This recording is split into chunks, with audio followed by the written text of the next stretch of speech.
오늘 함께 나눌 말씀은 거룩하신 하나님에 대한 이야기입니다. 거룩하다, 거룩이란 말을 들었을 때 어떤 생각이 떠오릅니까? 어떤 사람은 거룩이라고 하니까 희고 깨끗하고 밝은 거 이런 걸 떠올리는 분도 있고, 어떤 분은 거룩하면은 장엄하고 위엄이 있고 감히 범접하지 못할 어떤 영광스러운 것을 생각한다고 합니다. 성경에 거룩하신 하나님을 만난 사람들이 있습니다. 모세가 하나님을 만났을 때 그 거룩하신 하나님의 영광, 감히 모세가 가까이 가기도 두려워했습니다.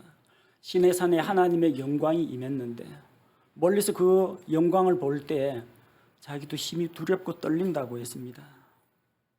하나님의 사람 모세가 그랬습니다. 사도 요한이 예수님을 만났습니다. 예수님과 함께 갈릴리 해변을 걸어 다니기도 하고 주의 만찬 때에는 예수님 품에 기대어 눕기도 했는데, 그 동일한 예수님을 요한계시록 1장에서 만났을 때는 그분의 거룩하심과 영광에 압도되어서 쓰러져서 죽은 자처럼 엎드려졌습니다.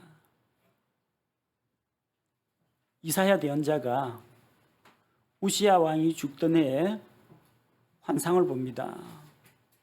성소에서 하나님께서 높이 들린 왕좌에 앉아 계시고 스랍들의 호의를 받으면서 스랍들의 찬양을 받으십니다. 그 거룩한 영광을 볼 때 나는 망했다.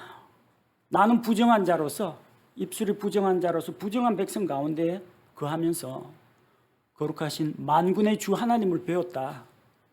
자기가 하나님을 보았으니 곧 죽을 줄로 알았습니다. 다니엘에 나오는 말씀을 읽을 때 저도 하나님이 한없이 높고 위대한 것과 함께 두려운 마음이 들었습니다.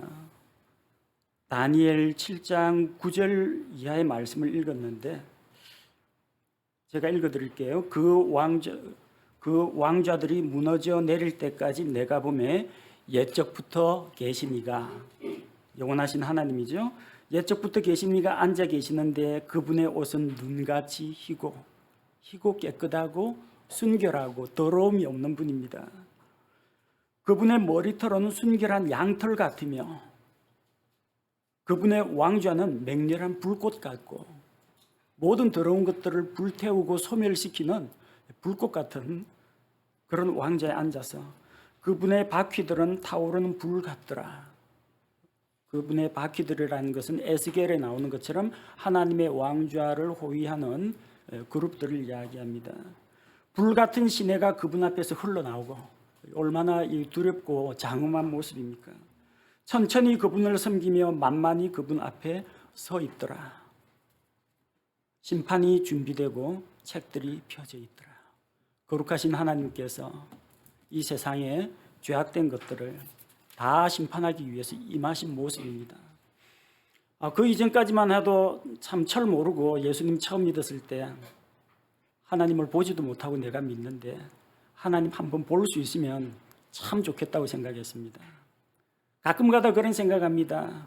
오늘 내가 예수님 만나면 정말 좋겠네, 정말 좋겠네. 유치부 아이들 노래까지 부르면서 주님을 만나면. 그런데 성경에 나오는 이 거룩하고 위대하시고 위엄 있는 하나님을 생각하니까 제 자신이 한없이 쪼그라드는 것을 느꼈습니다. 내 아버지 하나님인데 예수님의 피로 구원받아 그분 앞에 나아가서 기도하고 교제할 수 있는 몸인데도 불구하고 그분의 그 거룩하신 영광을 볼 때는 머리가 숙여지고 무릎이 꿇어서 무릎을 꿇고 엎드리고 싶은 그런 생각이 들었습니다. 하나님은 거룩하십니다. 더러움을 멀리 하십니다. 죄가 감히 가까이 갈 수가 없습니다. 그분 주변에는 불법이라든지 어둠의 그림자라든지 부정한 것들이 일체 가까이 하질 못합니다. 이 놀라우신 하나님의 성품, 그분의 거룩하심을 생각할 때마다 절로 머리가 숙여집니다. 성경에는 하나님의 여러 가지 위대한 속성과 성품이 기록되어 있습니다. 그런데 만약에 이 거룩함을 빼버리면요, 하나님의 그런 좋은 성품들이 다 의미가 없게 됩니다. 거룩하신 하나님 영원하십니다. 그분의 거룩함은 영원합니다. 일시적으로 거룩했다가, 아니 어떤 때는 거룩했다가 어떤 때는 거룩하지 않았다가 부정했다가, 이런 하나님이라면 우리 믿을 수 있겠습니까? 하나님은 거룩하신데 불변하신 하나님이십니다. 변치 않으십니다. 모든 시대 모든 장소에서 언제 어디서나 하나님은 거룩하십니다. 그분이 화를 내셔도 거룩하시고, 그분이 도움의 손길을 베푸셔도 거룩하십니다. 그분이 죄인들을 심판하실 때에도 그분은 거룩하시며, 죄인들을 용서하고 껴안아 주실 때에도 여전히 그분은 거룩하십니다. 하나님이 무엇을 하시건, 무슨 생각을 하시고 무슨 결정을 하시건 그분은 항상 거룩하시다는 겁니다. 거룩함 빼면 하나님의 존재 의미가 없어요. 전지전능하신 하나님, 얼마나 다행입니까? 전능하신 하나님이 거룩하지 않다면 그 능력을 가지고 무슨 짓을 할지 모르는데 얼마나 위험하겠어요. 모든 것을 아시는 하나님, 그분 거룩하셔야 됩니다.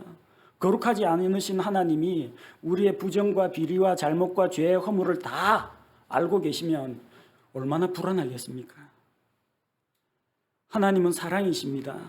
그러나 그분의 사랑은 개인의 이기적인 사랑이나 어떤 육적인 사랑이 아니라 거룩하신 사랑이라는 겁니다. 하나님이 긍휼을 베푸시는데 사람들에게 기분 내키는 대로 선심 쓰듯이 긍휼을 베풀지 않습니다. 그분의 거룩함이 전제가 되어야 합니다. 하나님이 오래 참습니다. 한없이 오래 참으시진 않습니다. 회개할 기회를 주시고 돌이킬 수 있는 그런 환경을 주십니다. 그리고 오래 참으십니다. 그분의 인내하심도 그분의 거룩함이 없으면 아무런 의미가 없습니다. 오래 참는다고 죄인들의 죄를 그냥 모르는 척하자, 눈 감아주자, 이러면 거룩하신 하나님이 아니에요. 그분은 참고 인내하실 때도 여전히 거룩하십니다. 하나님은 화평의 하나님입니다. 그 화평이라는 게 좋은 게 좋은 거니까 그냥 대충 두루뭉술하게 넘어가는 그런 화평이 아니에요. 그냥 인심 좋고 너그러운 인자하신 할아버지, 그런 식으로 생각하면 안 돼요. 그분은 화평의 하나님인데 거룩하시면서 화평을 이루시는 하나님이시라는 겁니다. 하나님을 찬양하는 많은 노래들이 있습니다. 그 중에서 가장 으뜸가는 찬양은 하나님의 거룩하심을 노래하는 것입니다. 하나님의 왕좌 가장 가까이에 있는 존재들이 있습니다. 6 날개를 가진 스랍들이 있습니다. 하늘에 있는 영적인 존재들입니다. 이사야 6장 3절에 보면은 스랍들이 찬양하는 제목이 거룩하다, 거룩하다, 거룩하다 3번 나오죠. 삼위일체 하나님께 영광 돌리는 겁니다. 만군의 주여, 그분의 영광이 온 땅에 충만하도다. 거룩하다, 거룩하다, 거룩하다. 능력 있다, 멋지다, 위대하다, 영원하다, 이런 찬양도 있을 수가 있습니다. 그러나 첫 번째로 나오는 찬양은 거룩하다, 거룩하다, 거룩하다, 이 찬양입니다. 요한계시록 4장 8절에는 하나님의 왕좌 주변을 호위하고 있는 4 짐승들이 있습니다. 그 4 짐승들이 뭐라고 찬양을 했느냐? 거룩하다, 거룩하다, 거룩하다, 주 하나님 전능자요. 전능자가 먼저가 아닙니다. 거룩하다, 거룩하다, 거룩하다. 거룩하신 하나님께서 전지전능하신 겁니다. 우리가 오늘 함께 거룩하신 하나님을 생각하고 또 이 거룩하신 하나님께 찬양과 영광을 돌리며 하나님께서 우리에게 요구하시는 세상에서 구별되고 하나님께로 구별된 그런 성도의 삶을 어떻게 살아갈 것인지 거룩하신 하나님의 말씀을 통해서 살펴보고자 합니다. 성경은 삼위일체 하나님께서 거룩하신 분이라고 기록하고 있습니다. 하나님이 어떤 면에서 거룩하시냐? 시편 145편 17절 말씀을 보니까 주께서는 자신의 모든 길에서 의로우시며 자신의 모든 일에서 거룩하시도다. 모든 일에서 거룩하십니다. 하나님의 모든 말씀이 거룩합니다. 하나님의 판단이 거룩하고 의롭습니다. 주께서 행하시는 일은 모든 것이 다 거룩합니다. 우리 사람은 어떤 때는 거룩한 행동, 어떤 때는 선한 행동을 하지만 또한 우리는 한편으로 거짓된 행동을 할 때도 있고 또한 마음속에 부정한 생각을 품을 때도 있습니다. 그러나 우리 주 하나님은 모든 것이 다 거룩합니다. 그분이 천지를 창조하시고 또 세상을 심판하셔도 그분은 거룩하십니다. 그분이 십자가의 보혈로 죄인들을 구원하실 때 그분은 거룩하십니다. 그분께서 입을 열어서 말씀을 하실 때 그분은 거룩하십니다. 하나님께서 죄인들로 인해서 안타까워하고 한숨을 내실 때, 또 죄인들을 향하여서 분노하실 때 그분은 역시 변함없이 거룩하십니다. 우리 주 하나님 거룩하신 분입니다. 그래서 죄와 불법이 그분과 함께하지 못합니다. 이사야 대언자가 기록한 이사야서 1장 4절에 보니까 죄 많은 민족이요 불법을 짊어진 백성이요 악을 행하는 자들의 씨요 부패시키는 자식들이로다. 누구를 말합니까? 하나님을 버리고 거룩하신 하나님을 외면하고 등진 타락한 이스라엘 백성을 말합니다. 그들이 주를 버리고 이스라엘의 거룩하신 이의 분노를 일으키며 뒤로 갔도다. 거룩하신 하나님을 떠나서 뒤로 물러났습니다. 그것이 죄요, 그것이 불법입니다. 왜 거룩하신 이께서 분노를 일으켰습니까? 하나님이 시도 때도 없이 막 노하는 그런 하나님은 아닙니다. 죄 많은 민족, 불법을 짊어진 백성, 악을 행하는 자, 부패시키는 자들이기 때문에 진노하신다는 겁니다. 사랑과 화평과 긍휼의 하나님인 동시에 그분은 죄와 불법에 대해서 이렇게 무섭게 분노하시는, 진노하시는 하나님이라는 겁니다. 왜 진노하시느냐? 거룩하신 하나님이시기 때문입니다. 하나님의 거룩하심은 죄를 용납할 수 없기 때문입니다. 우리 주 예수님 거룩하신 분입니다. 이 세상에 사람의 몸을 입고 오신 예수님. 그래서 우리는 예수님을 이 세상에 살았던 그 위대한 성인 가운데 한 사람, 우리와 똑같은 사람, 인간 예수, 청년 예수, 이런 식으로 생각할 때가 많습니다.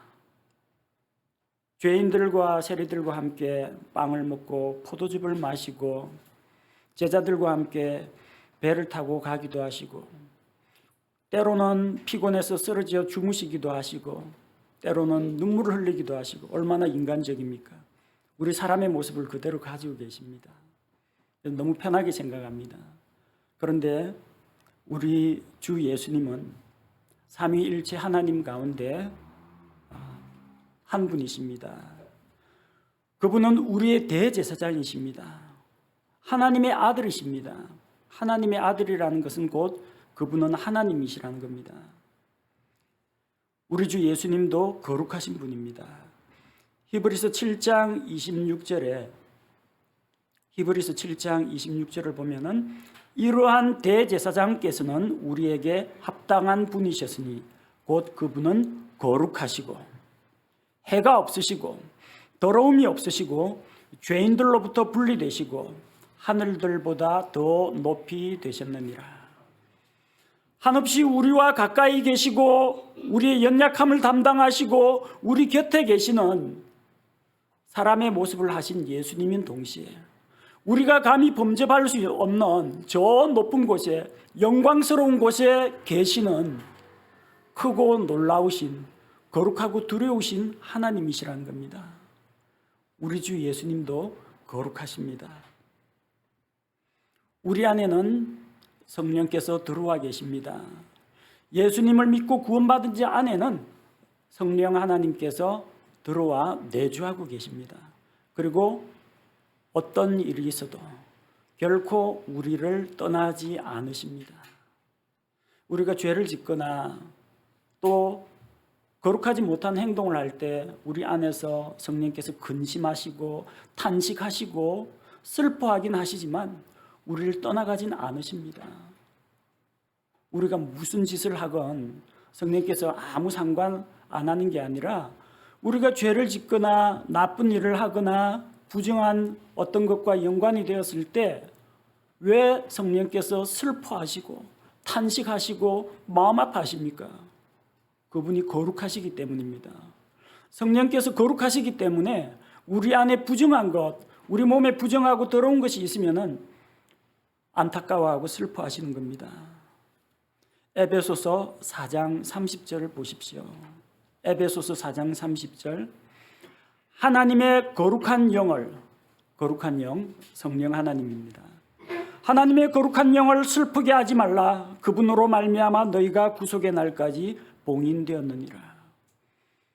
성령께서는 거룩하신 분입니다. 거룩할 성자를 사용하잖아요. 거룩하신 하나님의 영입니다. 그분께서 우리 안에 들어와 계시고 우리처럼 연약하고 미천한 자를 하나님의 성전으로 예수 그리스도의 몸의 일부로 삼아 주신 것입니다. 우리 주 하나님, 아버지 하나님, 아들 하나님, 성령 하나님, 거룩하신 분이십니다. 이 거룩하신 하나님 앞에 우리가 무엇을 할 수 있겠습니까? 납작 엎드려서 절하고 경배하고 우러러볼 따름입니다. 시편 99편 5절에서 거룩하신 하나님 앞에서 우리가 어떤 모습이 되어야 하는지를 보여줍니다. 시편 99편 5절에 너희는 주 우리 하나님을 높이고 그분의 발받침 앞에서 경배하라. 그분은 거룩하시도다. 거룩하신 하나님은 우리의 찬양을 받기에, 우리의 경배를 받기에, 높임을 받기에, 존귀를 받으시기에 합당하신 분이라는 겁니다. 이 예배 시간에 우리 하나님이 이 자리에 임재해 있다는 것을 여러분이 알고 믿고 나아가서 실감한다면요, 여러분 어떻게 하시겠습니까? 몸가짐 바로 하십시오. 이거 뒤로 기대거나 아니면 다리 꼬거나 몸 비틀거나 언제 끝나나 뭐 이러거나 휴대폰 보고 싶은 생각이 들거나. 거룩하신 하나님이 이 자리에 계신다면요, 정말 그런 생각 못합니다. 바짝 울고 긴장하라는 이야기는 아닙니다. 하나님 앞에서 우리가 그분의 은혜 안에서 마음껏 뛰놀되 그분의 높고 위대하심 앞에서는 예의를 갖추고 하나님 앞에서 정말 경건한 마음으로 우리 자신을 돌아보고 추스려야 합니다. 하나님을 높이고 우리를 낮추고 하나님께 찬양과 경배를 드리는 그런 마음가짐으로 이 예배에 우리가 함께 참여해야 합니다. 하나님이 거룩하시다는 것은 어떤 의미인가? 거룩이란 말이 우리말이기 때문에 이게 도대체 어디서 나온 말인지 아무리 궁리해도 어떻게 말로 단어풀이를 하기가 힘들어요. 한자어 같으면 이렇게 좀 해자풀이라도 하고 이게 어떤 용도로 어디에서 유래했다 찾을 텐데 그냥 거룩하다라고 이야기할 때, 그래서 그 거룩하신 하나님이 어떠한가, 그 거룩하신 하나님의 모습들, 속성들을 가지고 간접적으로 설명할 수밖에 없습니다. 자, 하나님이 거룩하다는 것은 무엇을 말하느냐? 첫 번째로 하나님은 빛이시요 그분 안에는 전혀 어둠이 없다는 것을 말합니다.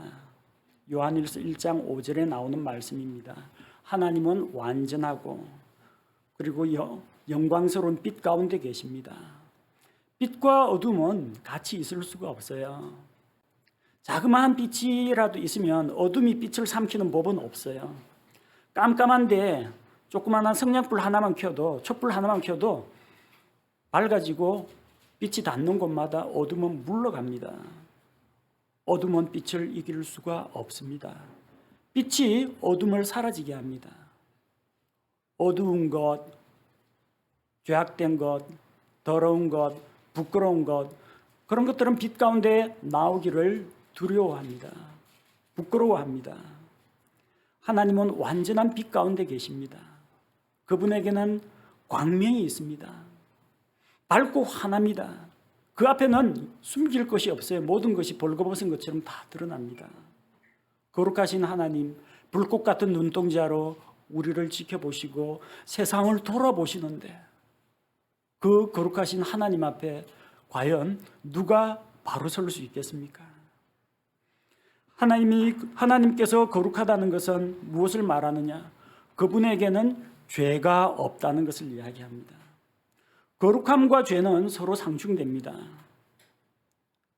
거룩하신 하나님은 죄를 미워하십니다. 죄에 대해서 분노하십니다. 하나님은 죄와는 상관이 없는 분이고 죄와는 멀리 떨어져 있는 분이고 아예 죄를 지을 수도 없는 분입니다. 하나님께서 죄를 알지도 못하신 분을 우리를 대신하여 죄를 삼으신 것은 죄 없으신 예수 그리스도께서 죄를 알지도 못하신 하나님, 죄를 지을 가능성조차 없으신 분이라는 걸 말합니다.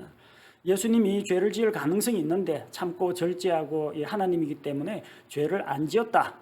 지을 수 있는데 안 지었다. 그게 아니라 애초에 죄를 지을 가능성조차도 없으신 분이라는 겁니다. 죄를 알지도 못하신 분이요. 죄하고는 상극입니다. 하나님에게는 죄가 없습니다. 죄를 싫어하십니다. 죄를 미워하고 죄에 대해서 진노하시는 분이라는 겁니다. 이런 이야기를 들으면 왠지 우리는 조금 하나님 앞에서 두려운 생각이 듭니다. 우리가 불완전하기 때문에 여전히 연약함과 허물을 안고 있기 때문에 우리는 이런 하나님을 생각할 때마다 그분 앞에서 예수 그리스도의 피가 없이는 감히 설 수 없는 존재라는 것을 실감하게 됩니다. 자, 거룩함과 또 반대되는 개념이 있죠.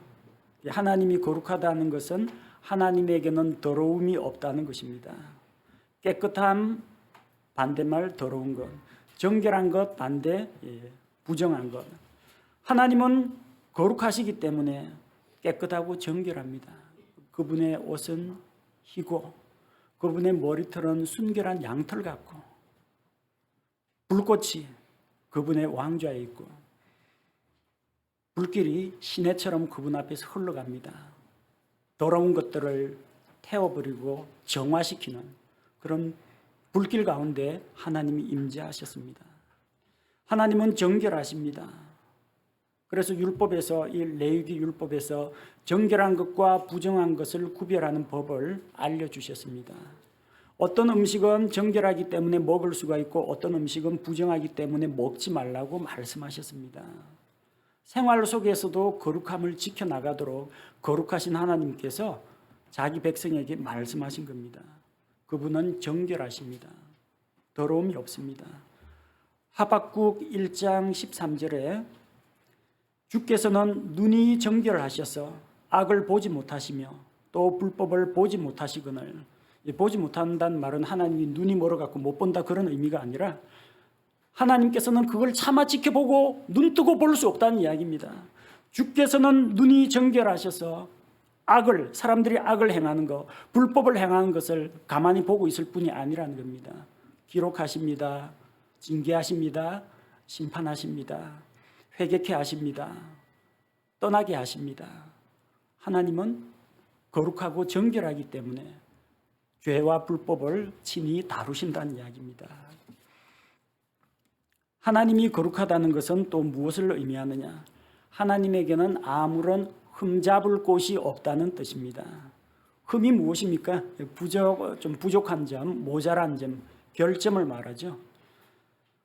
우리가 알고 있는 그리스 신화 아니면 북유럽 신화 이런 데 보면은 거기에 자칭 신들이라고 하는 신들이 나옵니다. 장난꾸러기 신도 있고 바람둥이 신도 있고 대장장이 신도 있고 그다음에 바다를 주관하는 신도 있고 그리고 지하 세계를 다스리는 신도 있고 태양을 관리하는 신도 있고 별의별 신들이 다 나옵니다. 근데 그리스 신화 읽어보면요. 이거 진짜 신이라고 불러야 되나? 이거 진짜 병든 신 아닌가? 병신 아닌가 하는 그런 생각이 들 때 많습니다. 어떻게 신들이 간통을 하고 인간 여자를 취해가지고 자기 아내로 삼고 신들이 사기를 치고 도둑질을 하고 뭐 도둑질하는 사람이 수호신도 또 있더라고요. 신들끼리 경쟁하고 전쟁하고 미워하고 살인도 저지르고 이건 사람보다 더 해요. 그리스 신화 한번 읽어보시면 이건 도저히 신이라고 할 수가 없어요. 인격적으로도 사람만도 못하고 도덕적으로도 흠이 있습니다. 또 신들이 지혜나 능력에도 밀려가지고 사람한테 속는 그런 신들도 있습니다. 희생제물 바치겠다고 했는데 사람한테 속아가지고 사기당한 신들도 있어요. 이 신들이 아니에요. 신이라면 완벽해야 됩니다. 완전해야 됩니다. 거룩하신 하나님 앞에서 누가 자기를 속이고 거룩하신 하나님의 눈을 피해갖고 몰래 죄를 짓거나 불가능합니다. 하나님은 완전합니다. 하나님은 흠이 없습니다. 부족한 것이 없습니다. 그것이 하나님의 완전하신 거룩함을 이야기합니다. 이런 생각을 하면 할수록 하나님은 저 하늘 멀리 계신 것 같고 나는 이 지구촌 한 구석에 쪼그라져 있는 것 같은 생각이 들 때가 많습니다. 그런데 그 거룩하신 하나님께서요, 우리를 불러주셨어요. 우리를 불러주시고 너는 내 아들이라. 너는 나의 자녀라. 너는 내 백성이라. 너는 내 것이라. 너는 성도라. 아니 제가 어디가 거룩하다고 성도, 거룩한 무리에 제가 속할 자격이나 있습니까?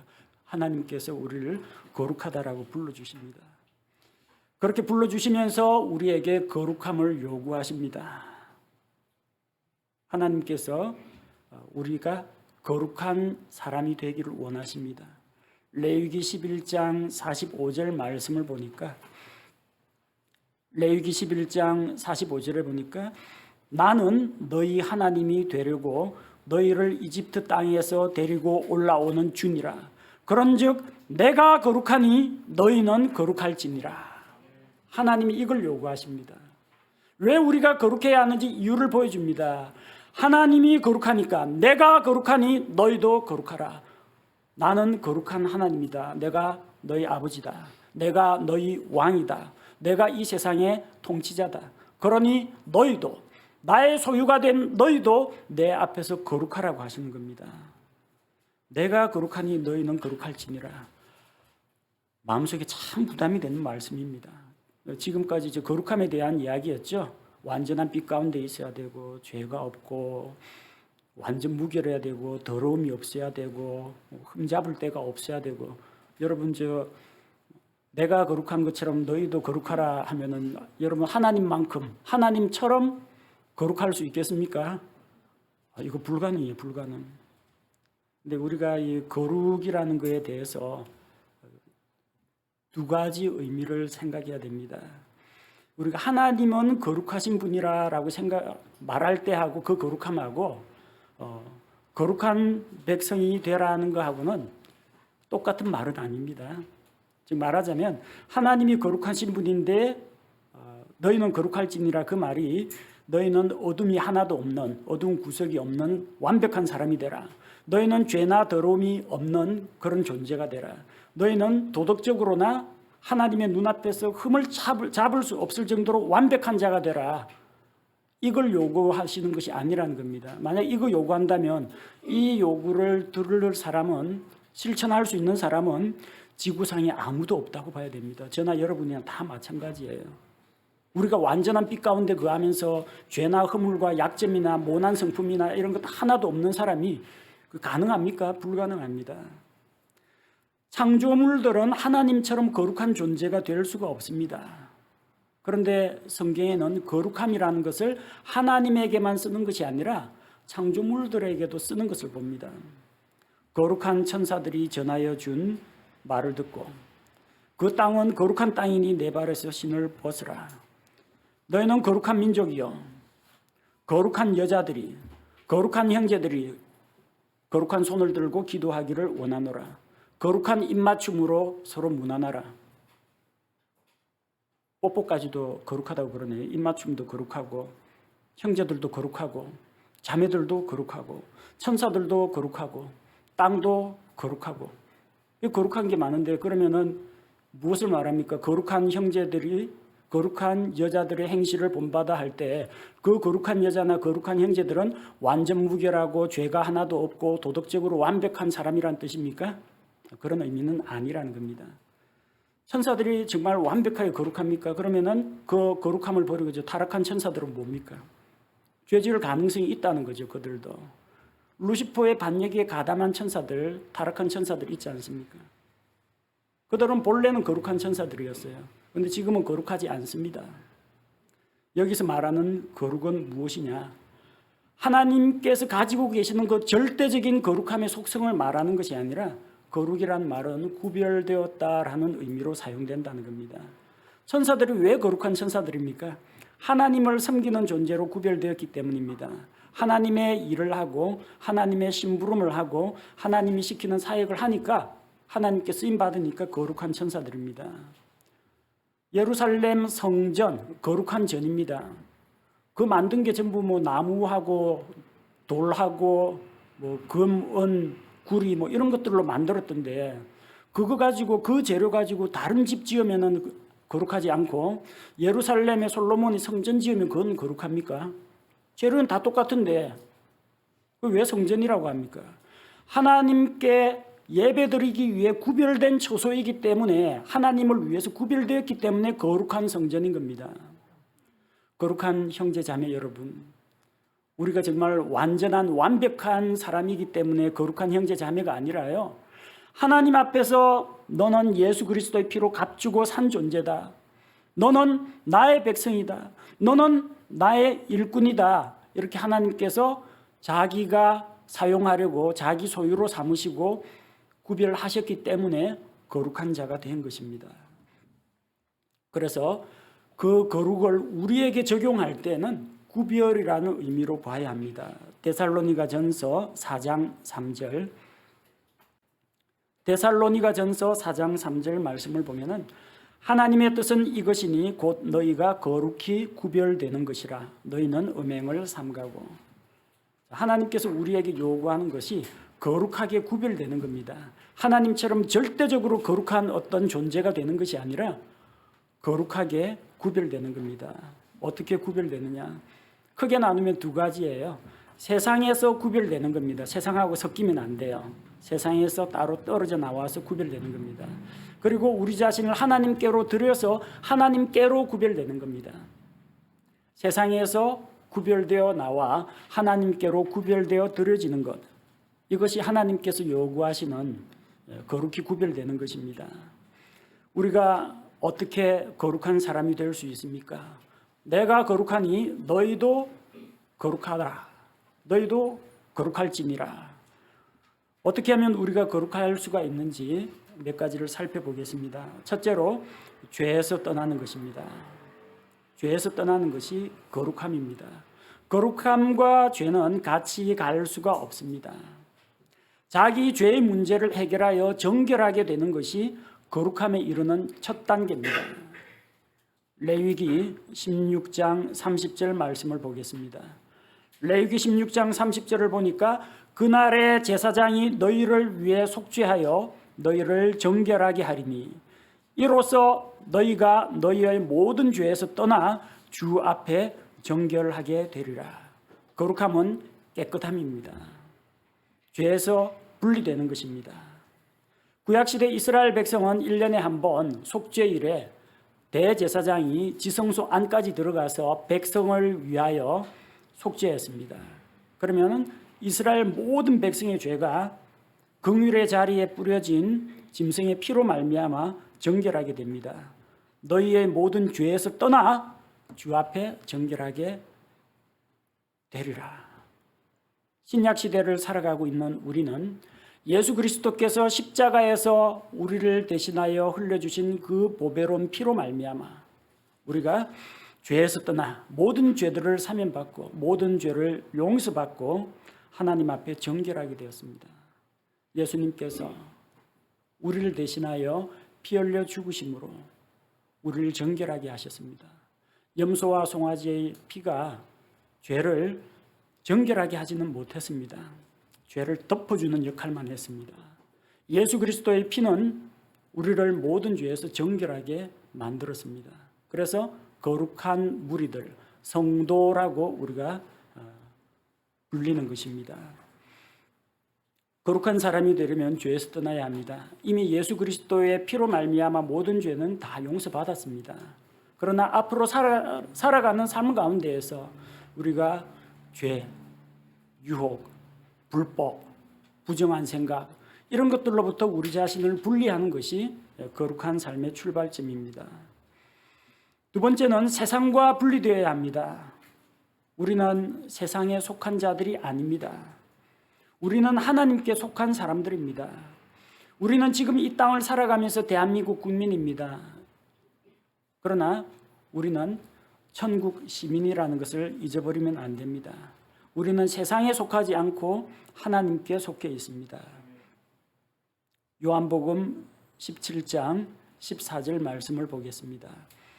요한복음 17장 14절을 보면 내가 아버지의 말씀을 그들에게 주매 세상이 그들을 미워하였사오니 이는 내가 세상에 속하지 아니한 것 같이 그들도 세상에 속하지 아니하기 때문이니이다. 그들이 누굽니까? 예수님의 제자들, 또 예수님의 제자들을 통해서 믿게 될 수많은 사람들을 말합니다.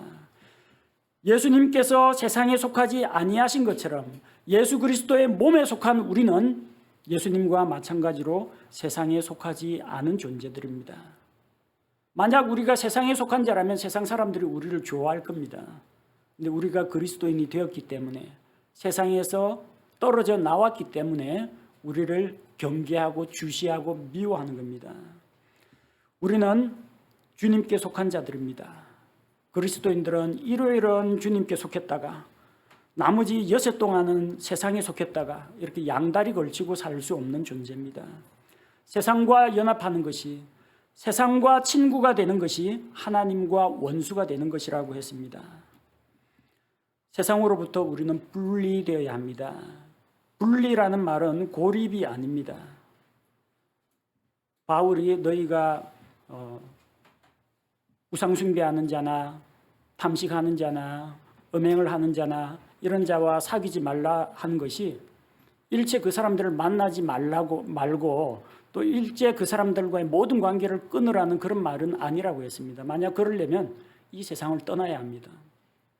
이 세상 어딜 가나 안 믿는 사람들이 있는데 우리가 그들로부터 완전히 고립되려면요, 지구를 떠나야 됩니다. 방법이 없어요. 왜? 그 사람들이 세상 자리 차지하고 지금 살고 있고 이 세상을 떠나지 않으니까 내가 이 세상을 떠나가야 한다는 겁니다. 그런데 주님께서 말씀하신 것은 우리가 세상으로부터 고립되어 있는, 그러니까 산속에 올라가서 어떤 절간이나 수도원에 들어가는 그것이 아니라 세상에 살되 세상으로부터 분리되는 것을 요구하신 겁니다.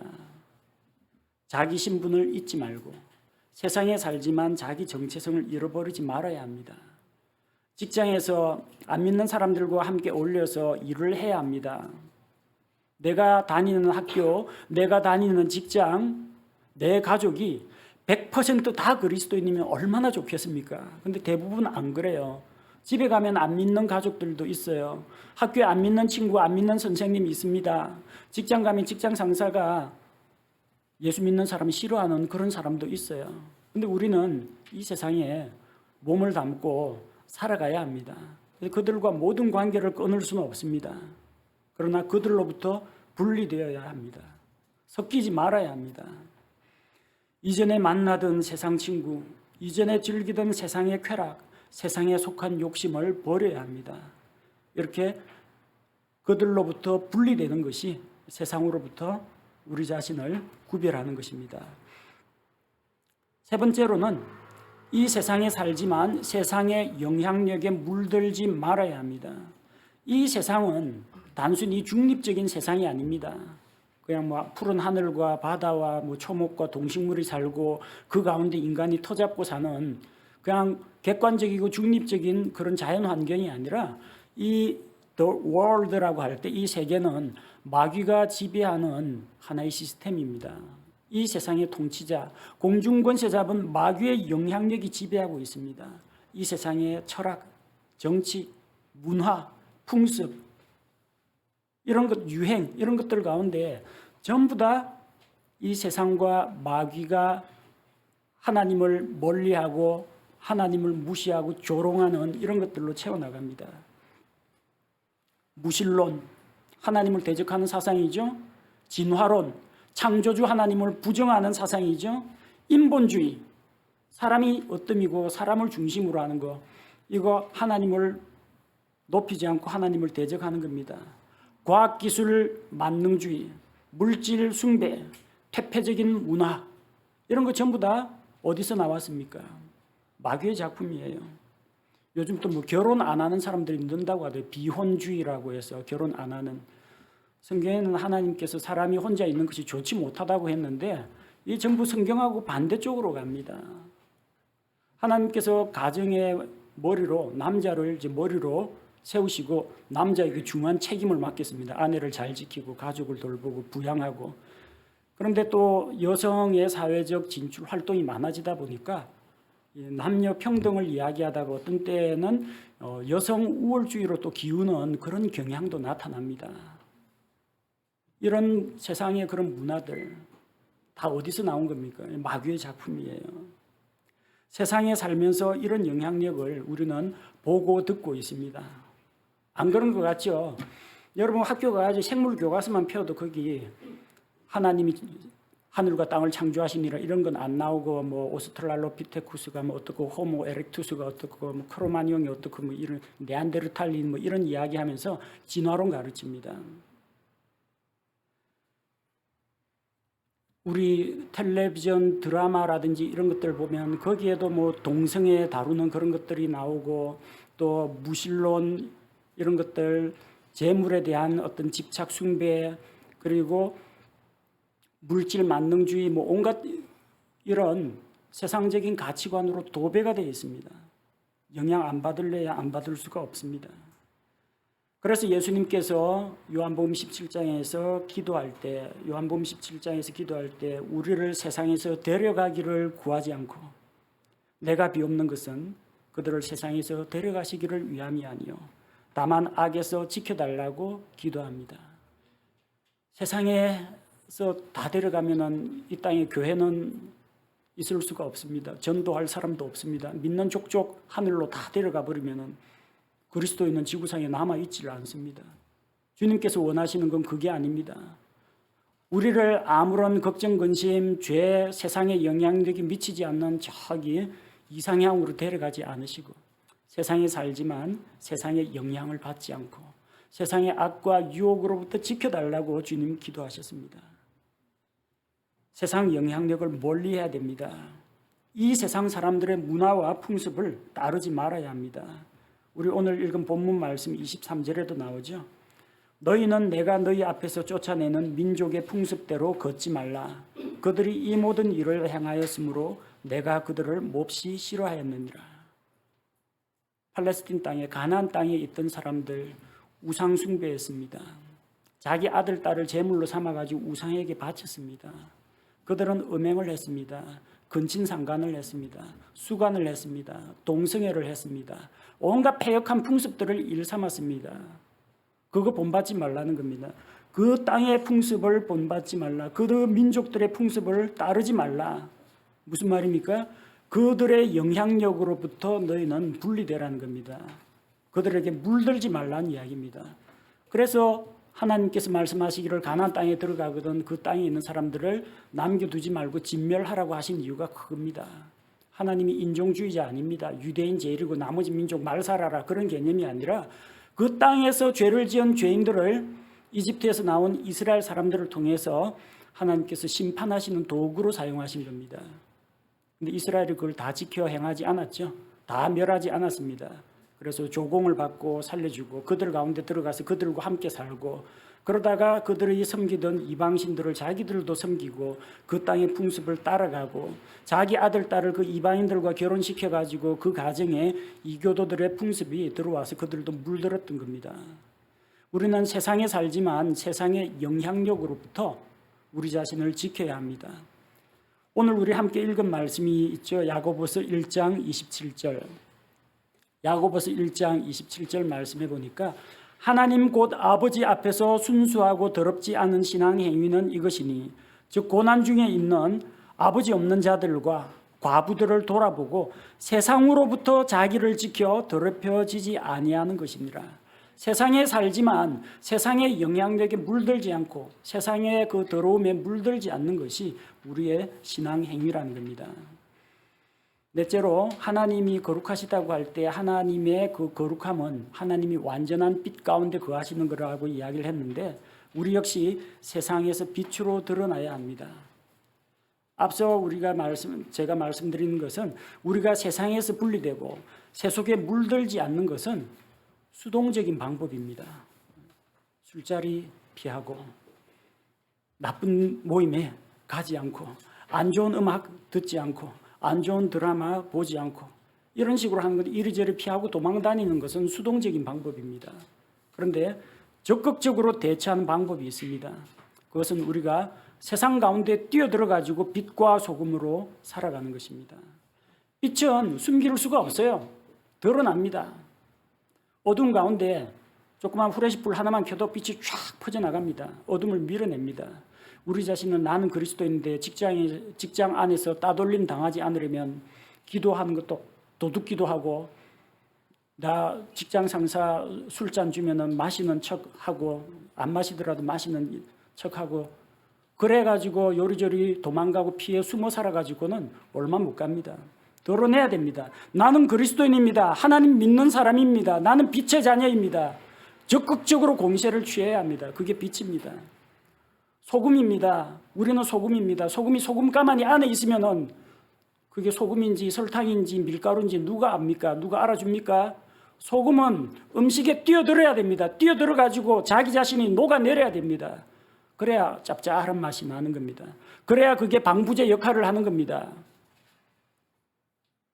바닷물 가운데 소금의 함량은 진짜 작습니다. 근데 그 적은 소금 때문에 바닷물은 썩지 않습니다. 고인 하수구 그리고 조그만한 또랑 이런 것들은 금방 썩어버리지만 바닷물은 썩지 않습니다. 우리 자신은 빛과 소금입니다. 수도원에 올라가가지고 자기만 경건 생활한다고 해서 어떻게 빛이 되겠습니까? 빛을 가둬놓는 거죠. 기도원 올라가가지고 자기 혼자 경건 생활한다고 그가 소금인 걸 누가 압니까? 빛은 어둠 가운데 비쳐야 제 기능을 합니다. 소금은 물에 녹아들어야 이온화될 때 맛을 내게 되는 겁니다. 뛰어들라는 이야기입니다. 빌립보서 2장 15절 말씀을 보니까 빌립보서 2장 15절 이것은 너희가 흠이 없고 무해한 자 곧 구부러지고 비뚤어진 민족 가운데서 책망받을 것이 없는 하나님의 아들들이 되게 하려 함이라.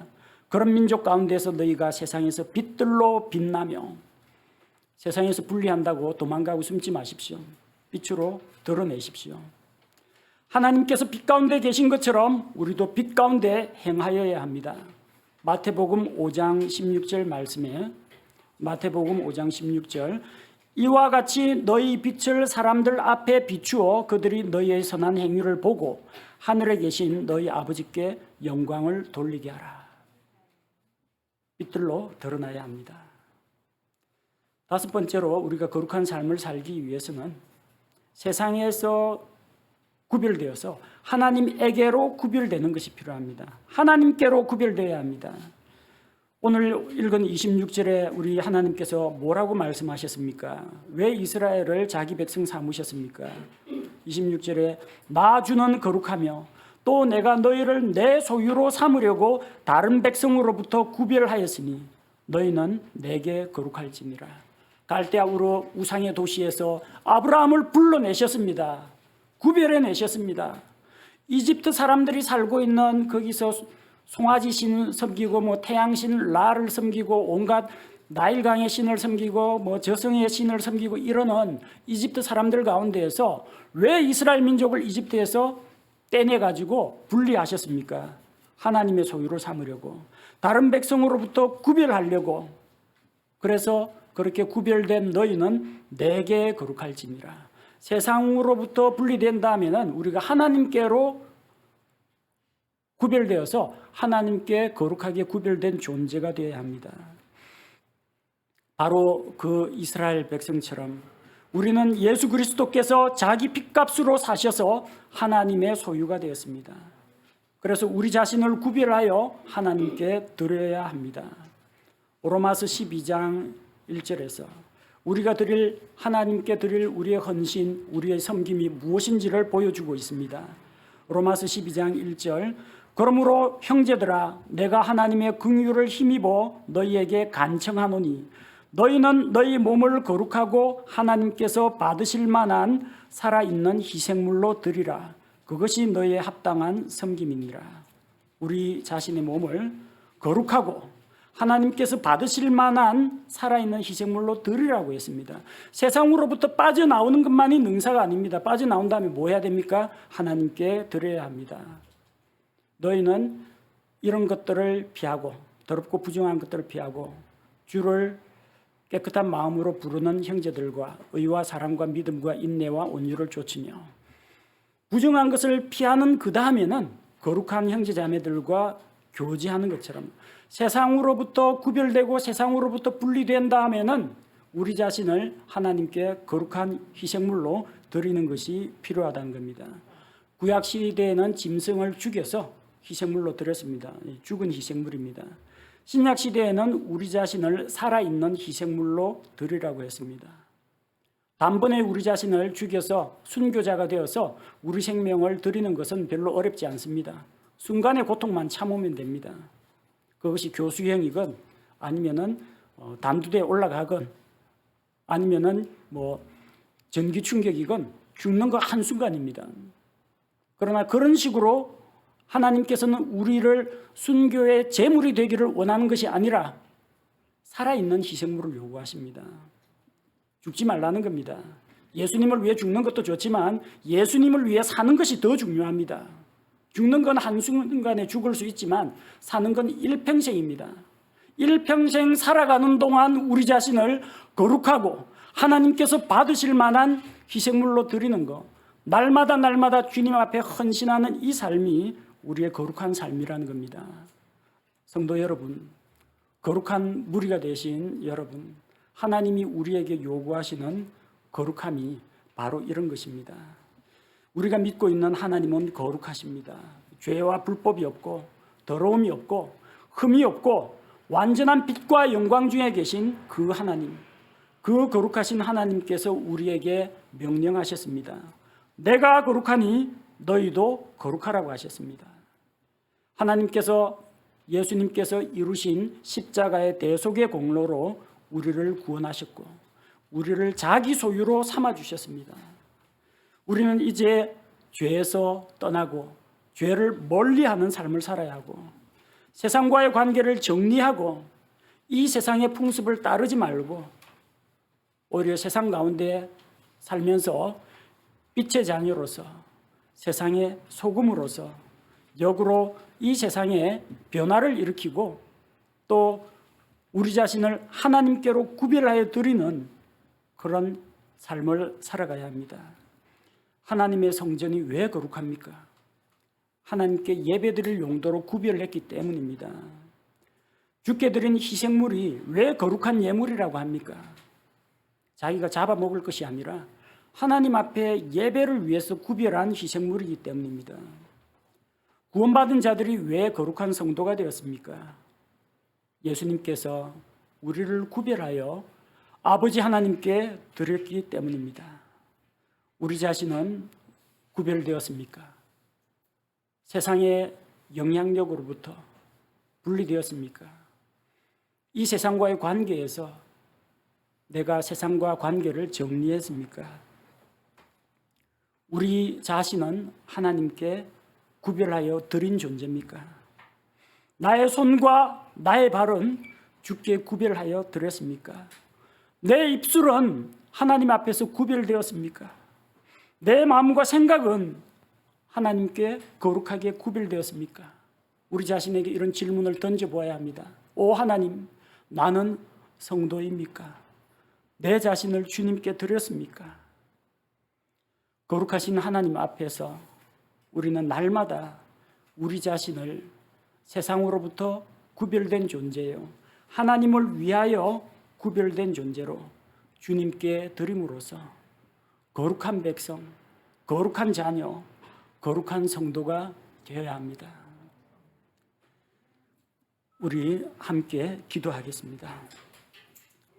거룩하신 하나님, 하나님의 높고 위대하시고 영화로우심을 생각할 때 절로 머리가 숙여지고 우리의 무릎이 꿇어지고 엎드려집니다. 참으로 위대하시고 놀라우신 하나님이시오, 또한 위엄 있고 두려우신 우리 하나님 앞에 나아왔습니다. 하나님께서 거룩하신 것처럼 우리에게 거룩함을 요구하셨는데 우리 자신이 과연 거룩한 존재인지, 죄로부터 분리되고 세상에서 분리되어 세상의 영향력으로부터 자기를 더럽히지 않는 존재가 되었는지 주님, 우리 자신을 돌아보기 원합니다. 아버지 하나님, 이 세상에서 구별되어서 빛과 소금으로서 살아가라고 하셨는데 우리 자신은 과연 이 세상에서 어떠한 삶을 살고 있는지 우리 자신의 삶을 돌아보고 진단하게 하옵소서.